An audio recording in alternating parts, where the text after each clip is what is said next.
Hello, welcome to Graphic Policy Radio. This is a comics podcast, and this is your host, Ilana Levin. And this is the comics podcast for readers who think that comics can speak to new audiences while also connecting them to the stories we love from comics past. And we'll be talking about a comic that does just that today. Joining me today is the author of a brand new original graphic novel from DC Comics, E. Lockhart. E. Lockhart is the #1 New York Times bestselling author of We Were Liars. Other books include Again and Again and Times bestseller LA Times Book Prize finalist Genuine Fraud. Her novel, The Disreputable History of Frankie Landau Banks, was a Prince Honor and a National Book Award finalist, and Whistle is her new graphic novel, which is published by DC Comics. And here's a little bit about the graphic novel, which will give our listeners a sense of why I'm super into it. Whistle, A New Gotham City Hero, is an upcoming young adult graphic novel from DC with art written by E. Lockhart, with art by Manuel Preitano from the Oracle Code. Featuring the debut and origin story of a brand new hero, Whistle takes a closer look at the daily life of Gotham teen Willow Zimmerman and her dog Lebowitz in the unexplored neighborhood of Downriver. So that's very much my jam. Welcome to the show, E. Thank you. Glad to be here. I have to tell you the story of how this interview happened. I got an email from, editor, chief, founder, etc. of Graphic Policy, Brett Schechner, looping me in with a publicist. And it was like, oh, I think Ilana would be excited to read about this. And I had this moment of being like, wait, am I? And then I read the blurb and I was like, yes, this is 100% my shit. So thank you for, it was like, and Brett's like, oh my God, I'm sorry. I didn't mean to volunteer you. I wasn't sure if you'd be like, no. I mean, you did kind of volunteer me, but you were 100% allowed to volunteer me for this because this is 100% my jam. So, like graphic novel about a new Gotham hero who's a young Jewish activist teen and is exploring a very New York City feeling Gotham City with really charming art. Like, sign me up. So welcome to the show. Well, thank you. I had a huge blast writing this book. So it's really, it's fun to hear that you liked it and to have it out in the world finally. Oh, yeah, I'm sure. So tell me how the project began. Well, I write novels for young adults, and I was at a convention of a particularly delightfully geeky kind.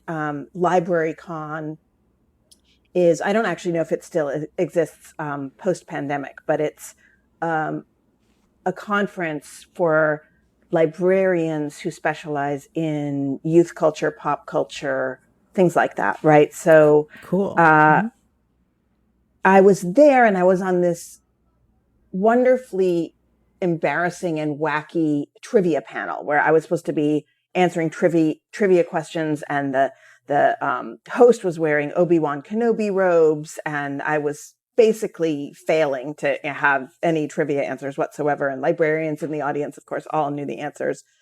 So I had this, I love that kind of stuff. I get into it. I have a really fun time, but that does not mean that I'm any good at it. You know what I mean? So anyway, I was feeling all those complicated feelings about having made a fool of myself in public, and I was signing books, and this editor from DC came up and asked me if we could have a phone chat. And she had read a book of mine called Genuine Fraud, which has a lot of superhero content in a sort of buried way, but it surfaces here and there throughout the book.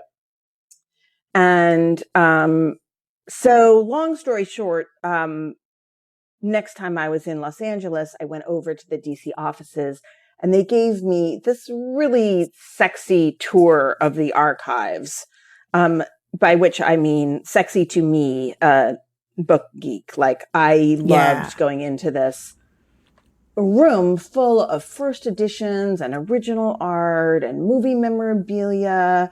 And, you really got this very visceral sense of how much these DC Comics characters had meant to people over the years, how much variety there was within the storytelling for different characters, how different people had reinvented these characters countless times, and how much passion had gone into the creation of the comics and how far back in our, American history they go.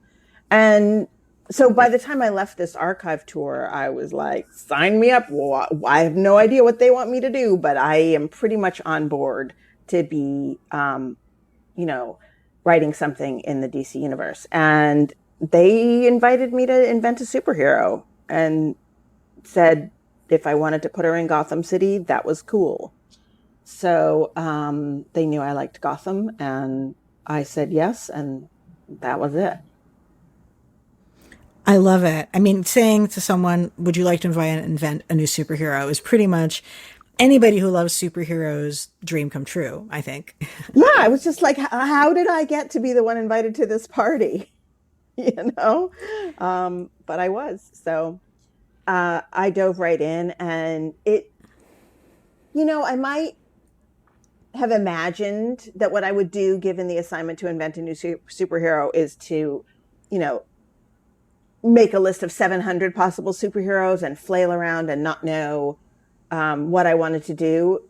But in fact, as I just immediately thought that I wanted to write this teenage girl in this, kind of Lower East Side type of neighborhood of Gotham, and that I wanted her to have canine powers and a canine sidekick. And that was clear from the minute I decided to invent a superhero. I was like, oh, this is who she is. I love it. Yeah. I mean, there are not enough canonically Jewish superheroes, of course. And DC needed its own like Jewish teen girl superhero with big curly hair. Like that's been a gap in their offerings. And now we have a DC character who does that. I would love to hear and I love that this is just like, no, this is the character we have to do. I'd love to hear what is it that makes you really excited about Gotham as a setting in particular? Oh, the villains. I just, I grew up reading superhero comics, Batman, Spider-Man, Hulk, Fantastic Four. And I think the villains of Gotham City are really just my favorite villains that I've encountered in the, entire range of superhero content. They have a certain flair, certain camp. They're not always campy. Sometimes they're very terrifying. Yeah. But they sort of, they're all the way out there. And I really enjoy that. And there's such a spirit of play, in the Joker and Catwoman and Poison Ivy, the Riddler, the Penguin. All of these rogues are just, to me, so much fun. So that is my primary motivation for putting Whistle into Gotham. But also, I'm a New York City resident. I've lived here my whole adult life, and I thought it would be really fun and interesting to look at the life of a teenager who's growing up in Gotham City, and what would that be like, and to create a particular neighborhood of Gotham City that we hadn't seen before, and to get involved in the kind of more everyday, family life, school, that kind of thing that's going on for the young people who would live in a city of such extremes. And, there's so many comics that takes place in Gotham that I don't want to say anything definitively, but I have not seen Gotham look as New York as this in anything really. And I certainly feel like I haven't seen any Gotham recognize sort of like the primally Jewish nature of, a neighborhood like the Lower East Side. And I just haven't seen a Jewish presence in that space like this before. And, I've done a certain amount of historical research and knowledge of Jewish history of the Lower East Side, and just seeing that here in the context of having it be in the DC universe is so exciting. Thank you. Yeah, I had researched the history of the Lower East Side. I mean, I grew up going to the Lower East Side. Hmm. So, you know, the neighborhood of Downriver in Whistle is kind of most like the Lower East Side, maybe in the 1980s, Hmm. in that it's not yet gentrified in the way that the Lower East Side is right now. And you know, it's graffiti covered in a way that I remember from my childhood. And I had done this research for another project, and I found out so many interesting things about the history of that neighborhood. There were 500 synagogues there at one point.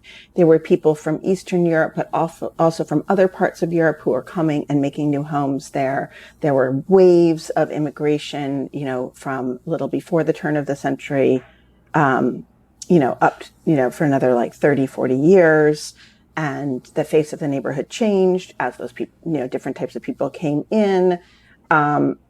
I've been on, you know, tours of the Lower East Side. I wouldn't call myself an expert because I'm not a historian, but I Hmm. have spent a lot of time thinking about Right. that neighborhood, and I love Right. it. And I go to it, and I've been going to it since I was, you know, born.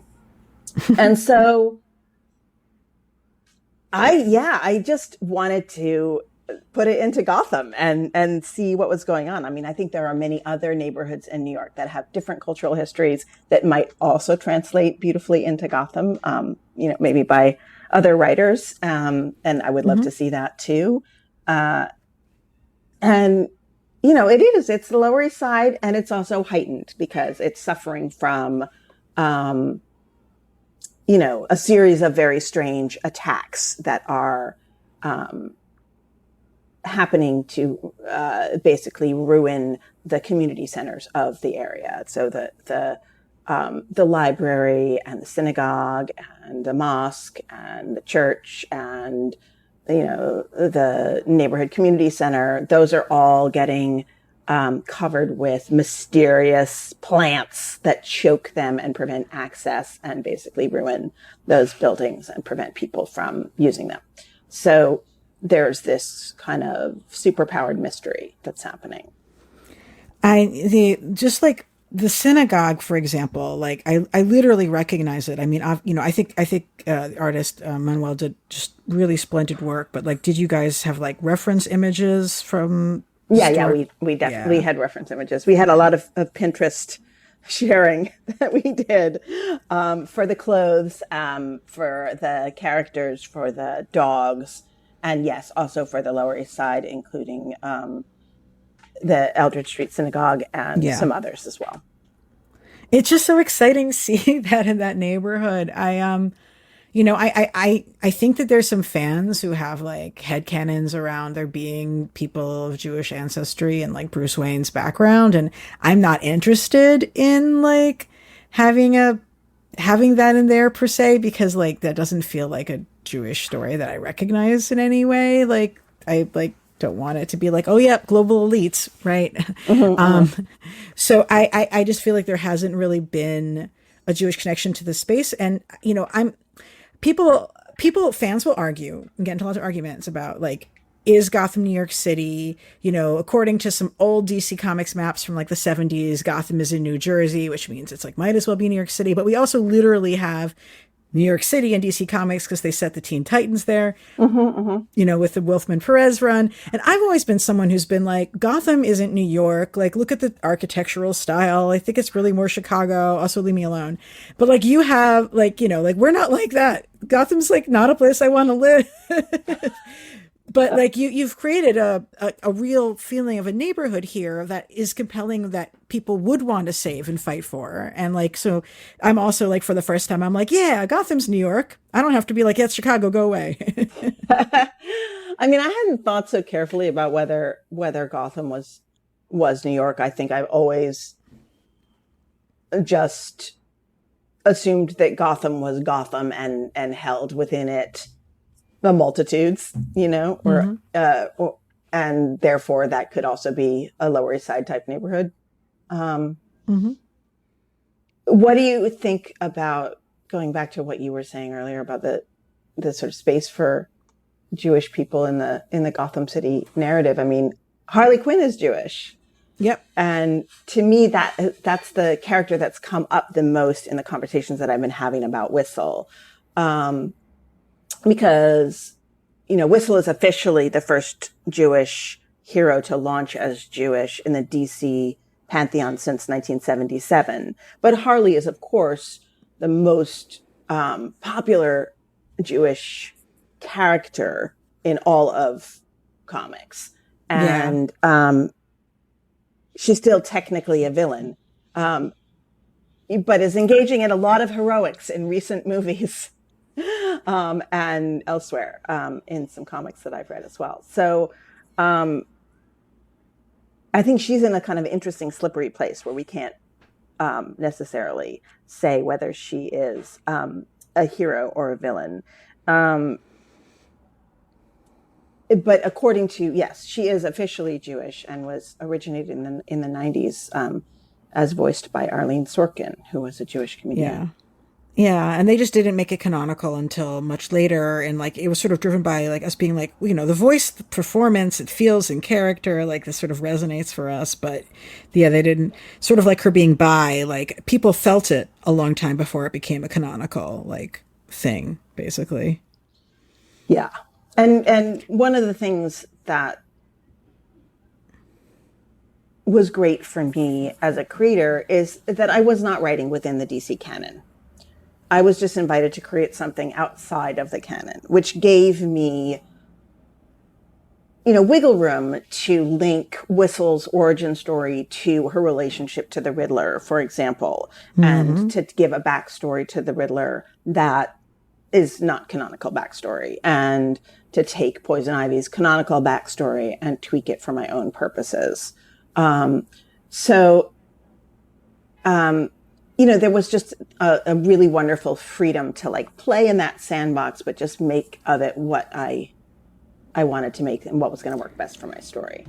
And just to be clear to any listeners who are having a moment about like Batwoman, Kate Kane being Jewish, like, yes, like when she was relaunched to be deliberately Jewish, but also like that wasn't, she existed in like Golden Age comics and like wasn't portrayed as Jewish in those. So this is like a so sort of retrofitted category. or reworked. And that's true for Hal Jordan, Green Lantern, and for Zatanna as well. And that's in Bombshells only. So it's like, we have a dearth. We have a dearth. It's interesting also just like thinking about a lot of, like Marvel is so strongly associated with, Jewish comics culture because of Stan Lee and Jack Kirby, but like it took a while for there to be canonical Jewish characters rather than just subtextual Jewish characters, there as well. So I think this is really exciting. DC's like they're having a whole line of, I guess, non-main canon original graphic novels that they're bringing in sort of new writers, new outside, like from YA authors, sort of talent to write. And this sort of seems like this is part of that whole thing. Yes, right? Definitely. I mean, they brought in, I was just looking up on my bookshelves and they're not where I thought they were. They brought in that Mariko Tanaka did Harley Quinn, and Maggie Stiefvater did Swamp Thing, and Lauren Myracle did Catwoman, and there's been a lot of them. I think is really beloved. Yeah, Cami Garcia's Raven, and the Beast Boy she also did. Her new one comes out next month, which is called Beast Boy Loves Raven.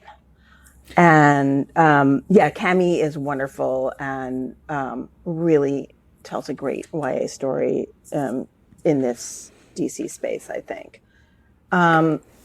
They brought in all of these established YA novelists and invited them to create stories about these characters when they were young, without any confines or, without any fealty to continuity. So there was a lot of freedom given to all these creators. And so Whistle is part of that, except for that she's a new hero instead of a reinvention of an existing hero. And that's really exciting.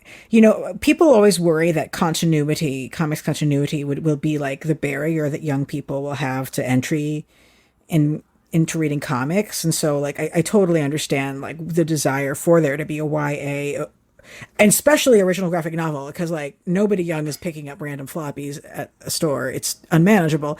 To like have that be sort of an entry point into the DC universe for young people makes a lot of sense to me, you know? Yeah. And there were a number of like small, but I think really smart choices that they made to make these comics accessible to maybe first time graphic novel readers or first time superhero comic readers. So, you know, it uses sentence case instead of all caps, for example, throughout the whole line.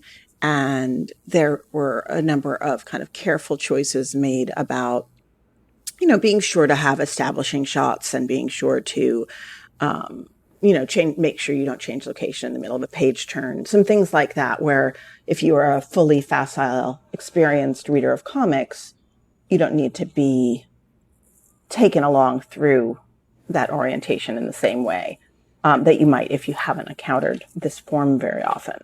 That's such a smart thing to do. Like, so how did Yeah. they like go over that with you as you were working on the script or?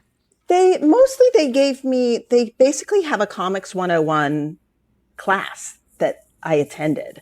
And they also sent me a wonderful lecture by Jean Lewin Yang about writing comics that was also geared towards, you know, some of the writers who were working on comics for the first time coming in from other disciplines. And so, and then and they also just talked about like, a few tricks and tools, so to speak, to, you know, make sure that the script I was writing would be legible for a less experienced comics reader.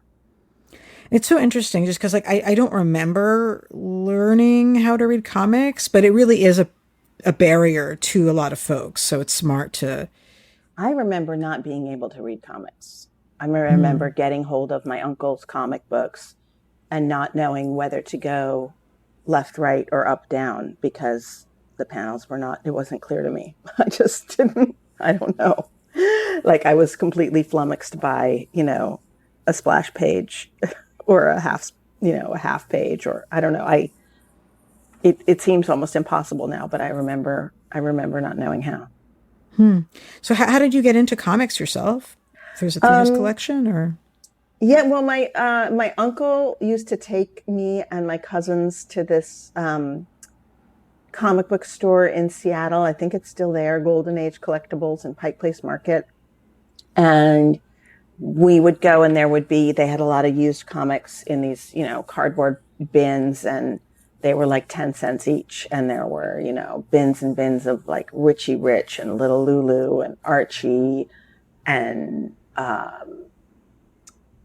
Josie and the Pussycats and stuff like that. And that's where I gravitated as a, you know, female identified 11-year-old. I wanted stories about high school hijinks and stuff like that, comedy. But my uncle was buying Fantastic Four and Batman and X-Men and Spider-Man and Incredible Hulk. And so, and I was just a huge reader. And so we would go back and, you know, like lie on our stomachs on the living room rug, and I'd read all mine, and then I'd read all my cousins, and then I would read my uncle's. And so I just grew up reading those, and my dad, who wasn't like a buyer of new comics or used comics, nonetheless had the complete EC horror comics collection, which was a large format hardcover, like bound collection of everything that EC ever published. Vault of Horror, Crypt of Terror, all of those books. Yeah. And I read all of those because his house had like, I don't know, books of like 19th century poetry and then that. So that is what I Sounds read like my kind of guy. when I was Yeah. at my dad's house. And so I had a pretty decent comic book education that way. That's awesome. Yeah. And as a writer of YA, like, did you ever think about like bringing those skills to comics or? Oh, I mean, when I first graduated from college, I really wanted to write for comics. I was subscribing to a couple comics at that point, that first year out of college, but it just seemed impossible. Like I couldn't figure out how on earth I might have even made a first step towards that career. And yeah, I couldn't even figure out how one would begin. I think that is much easier for young people who are interested in comics now, because there is so much self-publishing on the internet. There are classes you can take. There's so much you can learn, but there was no internet back then. So I didn't know how to get started. And then when I became a YA novelist, I started reading some of the graphic stuff that's out there as it was beginning to become popular. And it was very thrilling, I keep talking about Jean Yang. I read American Born Chinese, and I read Fun Home and various other graphic works, some for younger kids, some for adults, most of which were made by writer illustrators. Mm-hmm. And I don't draw. I just don't draw. And so I felt for a long time like I still didn't know what my way in would be since I was not an artist. And so this invitation just felt like, being under the right tree at the right time and having an apple hit me on the head, You're like, That's you may do awesome. this, do it, and we will give you an artist who knows what he's doing. His stuff is really great. I find that for some of the YA audience comics, I don't love the art, but I'm also not the audience. And I'm like very clear to people like, it's okay that I don't like it. I'm old and it isn't for me. But what is the quality that you're not liking in it? I don't like stuff that's like too much like the style of, I'm blanking on the artist's name, but like the Dragon Ball Z guy. Like I'm not anti like manga influence, but there's a certain amount of manga cartoonishness that I just don't find like attractive. And there's a certain amount of cartooniness that sometimes I just feel like might be good for a comic strip, but I miss having a more rich, detailed setting when it's a comic sort of superhero story. Yeah, I can see that. And I think Manuel did a really great job of like threading the needle of like something which is really rich and detailed to look at and appeals to me like an old person who like grew up reading, reading like Bronze Age superhero books, but that I think will also speak to younger readers and like look fresh and contemporary. Yeah, I felt like he was just a great fit because when I don't fall in love with comic book art, the thing that I think I'm not falling in love with is when it doesn't feel emotional. I mean, I think there's some artists out there who can make things look immensely cool. And I appreciate that. But for my own stories, my priority is going to always be somebody who's going to bring out the relationships and the feelings. I want to take people on an emotional journey, and so that's why I was particularly psyched to get him. I had read Oracle Code, and I thought he did a really beautiful job with Barbara Gordon as a character and conveying, this very tricky and very emotional position she's in that book. And so I was psyched to get him on board. That's really great. With the character design work for Willow, like how did you sort of develop her like physical look and then her superhero getup? Her basic physical look I just described in the script, which was really just that she's short and average weight and has curly hair and a great profile. And I just wanted her to, in other words, not to look in any way unspecific. I wanted her to like be very clearly herself. And sometimes when people illustrate teenage girls, there's like a kind of a default to a certain kind of traditionally accepted, good-looking ideal. Even in some of the most amazingly meaningful, awesomely done comics. Not always, but I have seen that. And so I just wanted him to, I wanted whatever artist I had to push past that a little bit to like try to create a person who was like very specific. But the costume was super, super fun because we were like, we're inventing a superhero costume. What is she gonna wear? And how can we have it be like believable that she's like found this costume and put it together on no budget? Because I'm sorry, Spider-Man, but I just do not believe you were that good a sewer. And but this is one of those areas where you often have to suspend your disbelief about how quickly people can change clothing and how they manage to get this like really amazing fabric to cling to their body so perfectly. But we wanted it to be in some ways realistic, that this, quirky kid with her like interest in vintage shopping and her, kind of newfound fashion sense, that she would put this together and decide to wear it on the budget that she has, which is pretty small. And we wanted her to look like powerful and cool, and at the same time, not necessarily be showing tons of muscle and skin. We wanted her to look young. I had like a list of like 1,700 things that I wanted for this outfit. And Manuel was really game. Like, it was just so nice. He was like, how about this? And I was like, no. How about this? No. How about this? No. And then I would send him all these pictures on Pinterest. And people who want to go to Pinterest, I don't do that much on Pinterest, but I have done a lot in the past. And there's a lot of boards that you can look at, including boards for Whistle, for Poison Ivy, for the Riddler. And you can see also boards for the neighborhood with the Lower East Side references and stuff like that on Pinterest at Lockhart Books. So I sent all these I will pictures. include that in the show notes because I think that would be super cool to look at. Oh yeah, I think it's pretty fun. And so, it was everything from like Uma Thurman's tracksuit in Kill Bill to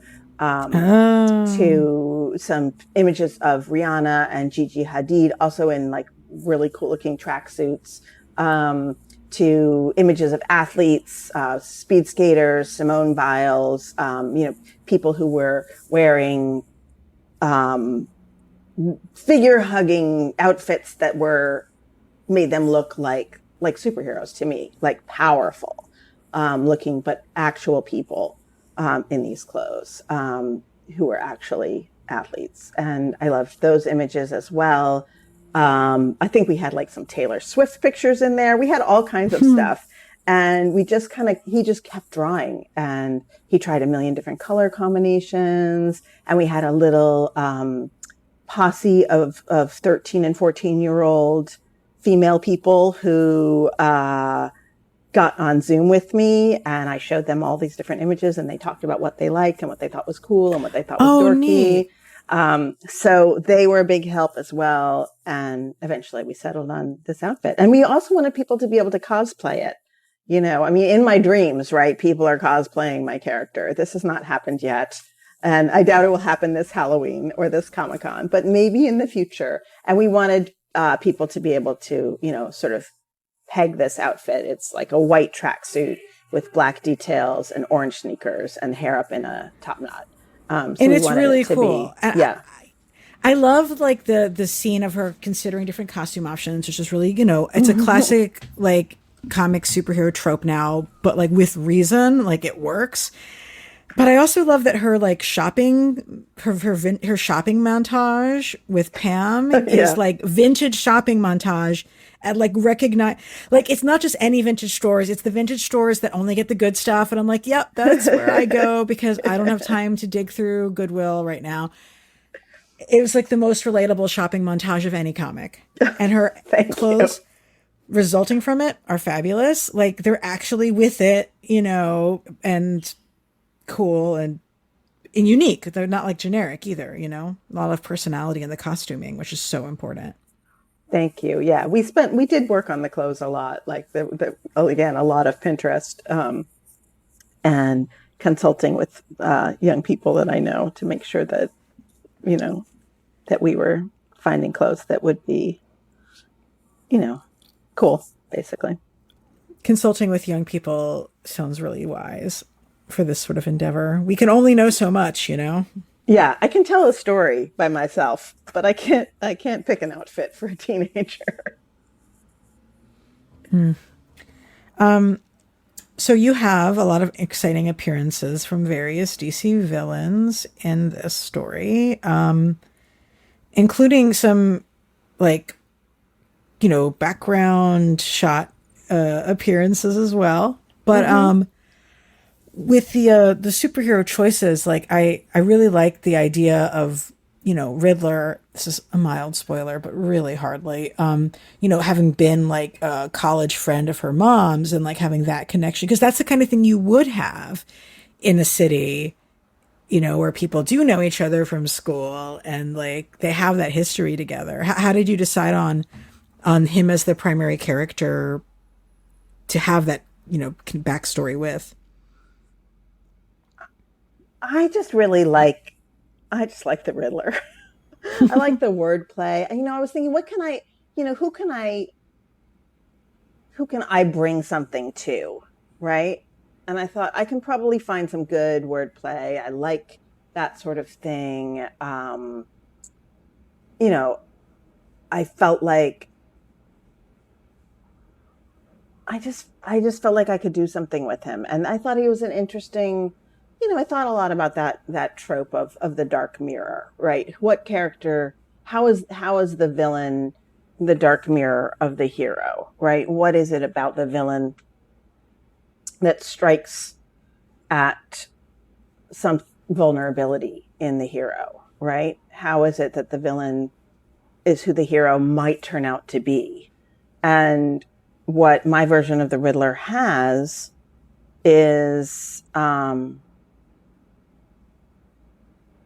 money and a sense of joy also that comes with, I mean, that's who the Riddler is, right? He's looking for the fun in everything. And he doesn't really care who gets hurt in his pursuit of this fun. And at the start of the book, Willow is not having any fun, right? She's trying to be a good person 24/7, and it's really hard with her mother sick from cancer and, huge problems in her neighborhood. She, does barely even has time to, go out with the boy she likes. She's supporting her family. And when she encounters the Riddler, he's offering her a job that is not just a job that will pay her, 6 times what she's making working nights at the animal shelter. It's going to give her a party to go to every night that she works and a taste of glamour and beautiful food. And it's very, very alluring, as it would be probably to any teenager. And so, this is, the temptation for Willow, right? Is the party and the wealth of the underworld. And it certainly grabs hold of her for a while. So I was interested in that, right? In having a villain who would be appealing to my heroine. And that's the other reason I chose Poison Ivy. The same reason I chose Poison Ivy, right? I mean, she's a PhD botanist, right? She's super glamorous. She's like every ambitious young person's role model. except for the fact that she's, committing some atrocities against people. Yeah, yeah. But It's like she's an activist, right? exactly. And so she's so appealing. So I was interested in that, right? In the villains who my heroine would see a little of herself in, and who would offer something to her that would be hard to refuse. Well, one thing that gets me thinking, and like hardcore Poison Ivy stans, please do not come at me because this is one interpretation of it, is like there is an interesting parallel between the Poison Ivy of this story, who is basically a nihilist when it comes to like humans on the planet. I mean, she says like, she's basically like, we should just give up on humans for the planet and just focus on saving animals because, fuck the humans, like we're poison. And that's sort of like, eco-fascist stuff gets said by real people in the real world. But there's also, the way she's using plants to destroy community spaces has some interesting connection to like some of the fights that we have around gentrification. Like there's always this, like, I hate the way communities are played against each other, where like if you're saying you want green space, then you're saying, well, then we can't do any additional building of affordable housing, when actually like we need and can do both of those things. But the way some of those tensions between the need for green space can sometimes get used as an excuse to not build and therefore not like help people find housing, or like it this sort of shows how complex that is in an urban environment. Thank you. Well, I mean, we're both New Yorkers, right? So we both see these conversations happening at a local level as well as reading about them in the news at national level, and,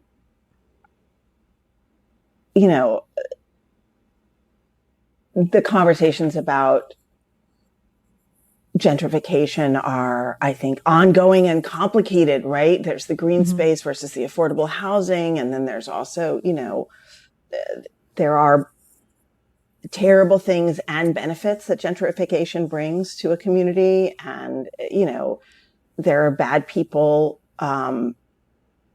who don't care about things, and good people who end up putting themselves, or people who think of themselves as do-gooders, who put themselves right in the pockets of those people who don't care. It becomes super complicated, and I don't pretend to like be, your best source of information on it. But I was interested in dramatizing some of that because I was trying to create a neighborhood superhero, right? Somebody who's thinking about, she's not there to save all of Gotham City or the whole planet. She's working on just trying to make her neighborhood better, safer, with, better access to education, and to keep the community centers open, and to keep people from losing their homes. And so thinking about, Poison Ivy's mission and the Riddler's kind of gentrification projects and how those might ally with each other, and turn into a sort of monstrous project. It was just a very natural fit from thinking about the concerns of somebody who's focused on the neighborhood. Yeah. And you have, they also sort of, having them check out City West Gotham, which I was like, oh, is that 14th and 8th Avenue? Because I'm pretty sure that was 14th and 8th Avenue. Oh, I don't know where that is. I just made that up. But I feel like you probably, I'm like, is that Reminiscence Vintage? But like, yeah, like the places I did spend a lot of time at Reminiscence Vintage in my day. There we are. But yeah, I mean, I think that this is like an interesting, politically rich, complex story that will, speaks to me. And I think it would have spoken to me as a teen activist, like a lot as well. And, you actually even have like a counselors, not cops, like theme happening from the early protests in the stories. Like I think I was not allowed to share that page for spoiler stuff at the time, but I was like, I want to post this screenshot with the hashtag counselors not cops, because I like Make the Road New York was like literally, and like Rockaway Youth Alliance before they dissolved, but like they were like literally running a campaign on this, and like she is talking about how there aren't not enough school counselors in her school, and like too much bad policing, like in the comic.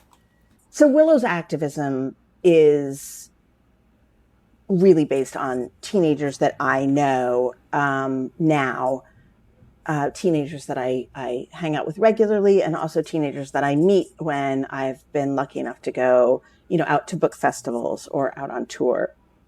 And those teenagers are really socially conscious and are really activists and have nuanced understandings of different potential solutions to the problems that are facing them and their families in their communities.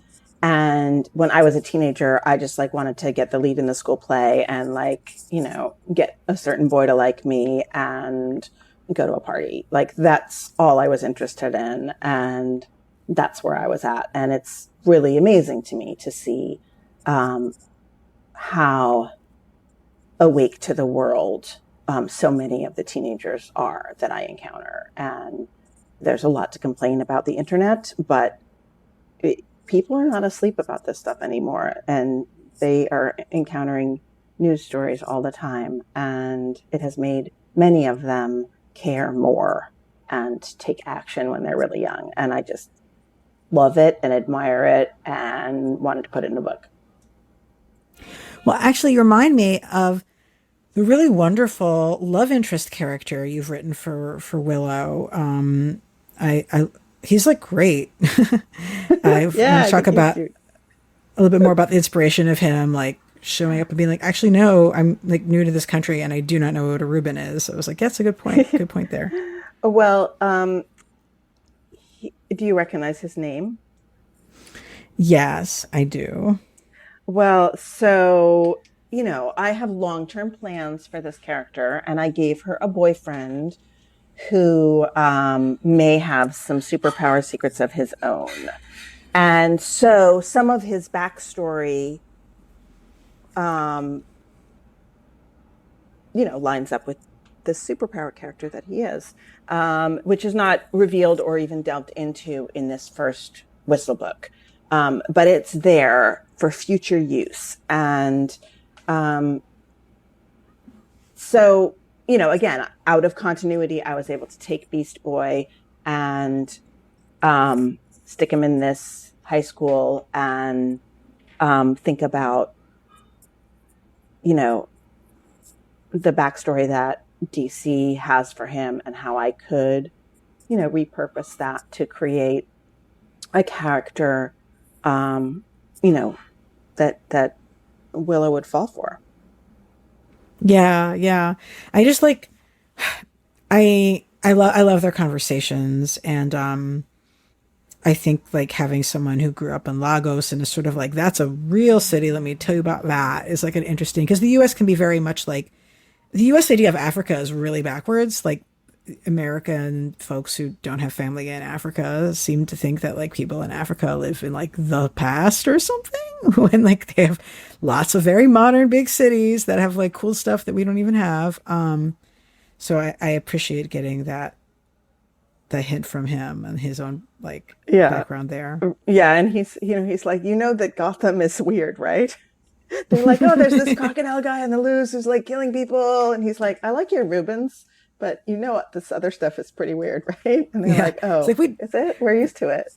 We don't actually have a crocodile man problem in Lagos. I just need you to know that. That's not a thing we deal with. It's only here that this stuff is going on. Yeah.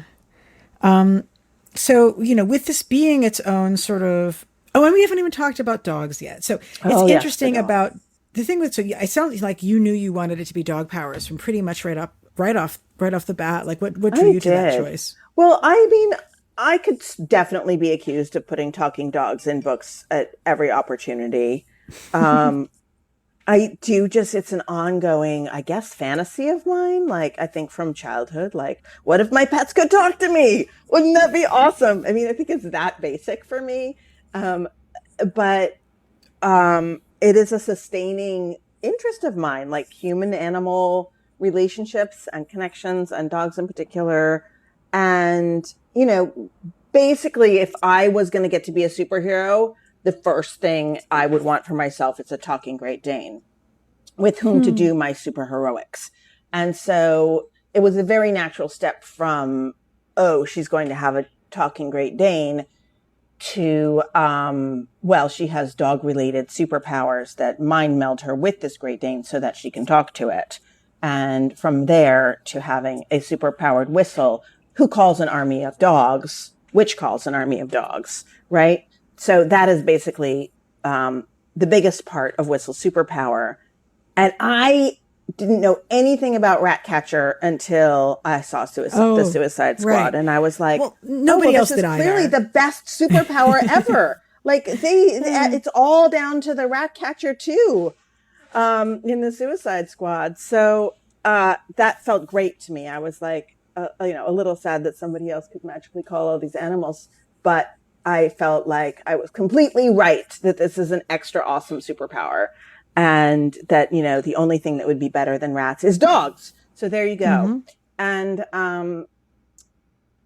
yeah, so to me and then I did do some research, to figure out if there was space for this.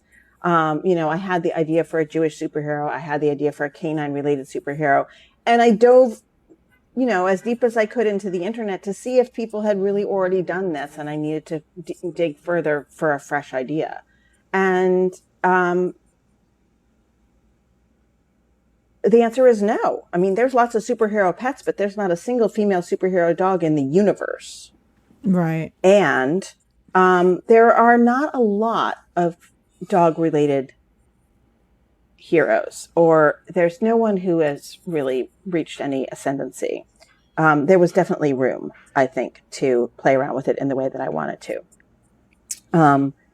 And so from there, I just kind of followed my own impulses, and it seemed natural that, if you had dog-related powers, you would have a heightened sense of smell, and that you would have heightened hearing, and that those two things would really make, give you the potential to be an excellent detective. And Gotham superheroes often have some kind of, detective drive to them. And then I also thought about, if you became doggy in some way, right, this would be interesting as an adolescent female, that it would maybe be sometimes embarrassing or awkward to have these urges. And, this is not a new idea that the emergence of superpowers are analogous to adolescence, right? We've seen this played out a lot of times, but I think it's really fruitful. And it was interesting to me to think, what would it be like to have those kinds of dog urges, in the street, in the hallways of your high school. And, just like with puberty, right? How do you take this somewhat freaky stuff that's happening to your body and embrace it and find the power in it? Yeah, I love it. I mean, there's a reason teen superheroes are a thing, with those ways. Yeah. But the other thing that I think you tackled interestingly is I'm always scared with animal stuff because I can't deal with animals being in jeopardy. It's just and I think you did a really good job of having the dogs come and help her, but in a way where I wasn't like, the puppy's gonna get hurt. Yeah, we had a sensitivity reader specifically for dog violence. Oh, that's so smart. We did. And yeah, because, understandably, people are very triggered by that, and it can really put them off a story they might not otherwise love. So, Lebowitz definitely gets in on the action and is heroic, but yes, no dogs are hurt in this story. And there's also, all these other dogs, basically dogs that can get off their leashes in Gotham City. A little team of heroic Yorkshire Terriers shows up, and a number of other larger dogs who come at the sound of the whistle. Yeah, teamwork, certainly. Yeah. And I love that she checks with them. She's like, "You guys all know how to get home, right?" And they're like, "Yep." Like this is the kind of thing I would worry about. I was I like, know, me too. I "Yeah, couldn't let her home." just let them off, without, yeah, they've come off all the way to a strange neighborhood to do heroic things. They need to be able to get home safely. I also, like Gotham has had a lot of teen superheroes. I don't just mean Robin, but like Spoiler, right? And I'm sort of thinking like it's great that you have this pocket of space where you can have just so much more creativity to tell the story you want and have to worry about continuity. But it would be also cool to have, how like Harley Quinn started in the TV show and ended up in comics. Like it would be neat. I would love to see this story continue as its own thing separately with where you can do whatever you want. But it would be cool to see her interacting in the main DC world as well. Yes, I would get a kick out of that for sure.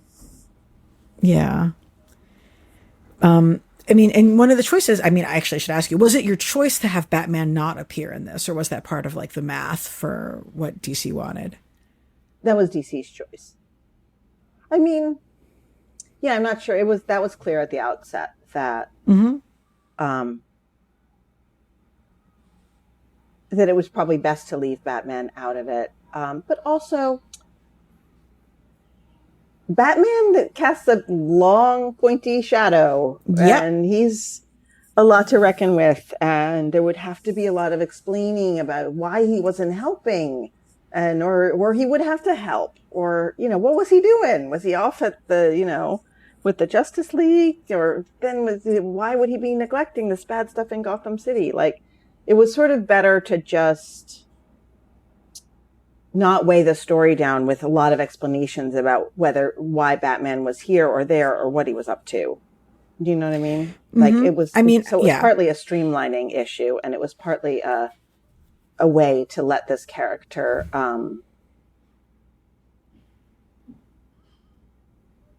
emerge on shine and emerge in her own without putting her in relation to not only the Bat but the whole Bat group and family. And there's a ton of people who are fans of the quote unquote Bat fam, as it were, who would tell you that like Bruce is like the character they care about least, and they most want to see everybody else around it, So I think that's a great choice. Like it does free up the storytelling, and he's ultimately like a lot of the core readers, like he's not necessarily what everyone wants anyway. Is that true? I didn't know that. Yeah.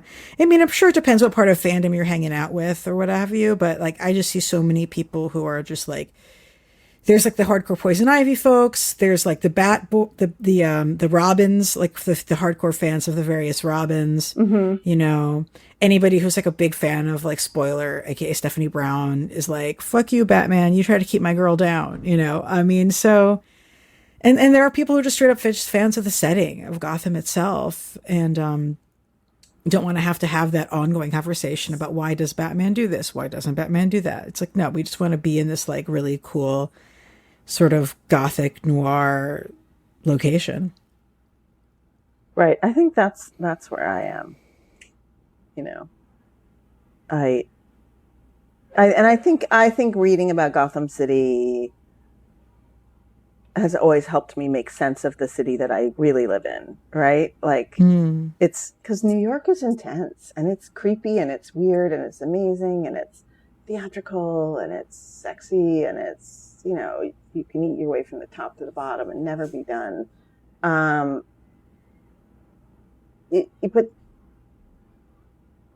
it's a lot to process. It's a lot to process living here, I think. And, there's many, many ways to process it, but thinking about Gotham City is a particularly enjoyable one, And you do a lot of food. There's like so much wonderful New York food in this. So. Oh yeah. There's a lot of traditionally Jewish food, bagels and Reubens and whatnot, but there's also the bubble tea shops of Gotham, and so on, and the juice bars. Only the finest. Well. Let our listeners know where they can pick up Whistle. Pretty much every bookstore, right? Yeah, pretty much every bookstore. Should be easy to find. It's in bookstores as of today, and they can find out more about me on Twitter or on Instagram, Lockhart Oh, or but yeah, Lockhart Book. what is your handle on Twitter? Twitter is just Lockhart, and Instagram is Lockhart Books. Is it no space, no underscore? Everything just one simple word. I see it. Awesome. Lockhart. Well, thanks for coming on the show. And, it's just so funny. Like, I was like, yes, this is 100% my stuff. And it totally was. And thank you for coming on to talk about it with me and really hoping for great success for this comic. I'm interviewing you on the second day of Rosh Hashanah. And I keep thinking about, like, we don't really have a Rosh Hashanah gift tradition, obviously. But, like, if we did, this would be, like a lovely gift. I mean, it's never too early to get ready to shop for Hanukkah for the kids. And, it could be a lovely comics reading gift of like Jewish relevance and comics nerdiness for young people in your life. That's lovely of you to say. It was a treat to talk to you. I mean, you have such a deep read on it, and that's always a treat for an author. Oh, thank you. Oh, and just what is the general age range that's like? Because I'm useless at knowing that. Oh, like, it's young adult, which generally means 12 and up, but I think it's like, I would say it's 10 and up. There's nothing in it that would overwhelm a 10-year-old in terms of content. Good. Thank you for the pro tip. Yeah. And as for me, I will continue to be on Twitter a little bit too much at ELANA_Brooklyn. For listeners of the Deep Space Dive podcast I do on the site, our Star Trek DS9 podcast, there is a new episode coming up soon, and I am continuing to just post them on the same RSS. But wanted a heads up, folks, that Star Trek is going to be off of the Netflix at the end of September. So you're going to have your backup plans for continuing your DS9 consumption habits. Anything else? I believe that's it. I guess I'll be back on Progressively Horrified to talk about the Nightmare on Elm Street movies for part of their October, but mostly here I am at Graphic Policy Radio, comics podcast at the intersection of comics and politics. Please check out and review the show on whatever podcast platform you listen to most. We're probably on it. And as we like to say, keep it geeky.